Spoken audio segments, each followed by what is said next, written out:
Rukun Islam.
Wis diaturke ya, wis diaturke mau lagu yang bernapaskan religi ya ngono ya rukun Islam ya atur nuwun mergo iki pentase ning Ponorogo iki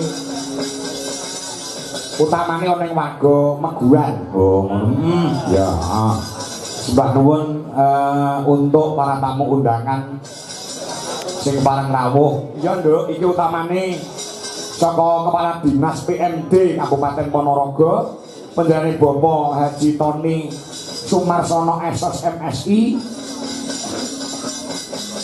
malam ini juga kepareng rawuh ngono ya datang kantun Wakil Ketua DPRD Ponorogo Pendhane Pak Pamuji ya kepareng rawuh ya Forkopimka ya Kecamatan Sambit ya kepareng rawuh uga mau Pak Lurah ya kepareng paring dawuh ya Pak Camat ya Pak Camat Pak dan Ramil Pak Kapolsek ya kepareng rawuh ya uga kepala desa sewilayah Kecamatan Sambit ya bengi pareng rawuh ngaturaken sugeng rawuh ya ngaturaken sugeng lenggah sugeng amil sani ya ngono ya nek ora menutup mata nek Ponorogo kuwi sing sering pintas ana kene adinku Nduk Mas Cahyo Kuntadi ngono ya awake dhewe kulinane ning daerah Nganjuk sing kerep lah ya ing alhamdulillah tahun ini awake dhewe sawetara sawise Dewi ini ana ing prajekan delalah ana ing ngadesanan ya pengin awake dhewe iso kelakon insyaallah muga-muga mengko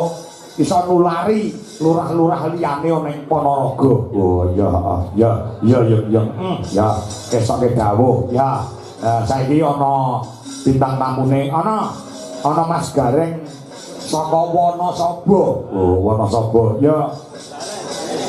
Iki wajah baru ning Ponorogo. Ya. Ponorogo iki dijajah karo Gareng Tralala. Ya. Terus Gareng Jajah. Ya. Gareng Sumar Bagyo Semarang. Lah iki Gareng sing lagi pisanan mlebu ana ing wewengkon Ponorogo. Awas, golek nganti ora lucu tak bong. Ojo ora. Iki lagi manten anyar lho. Apa ya? Ya. Arek iki lagi manten anyar kudu yo rada semangate luar biasa. Yo, terang nuntung ndak dong. Yo, selamat biasane, Cok.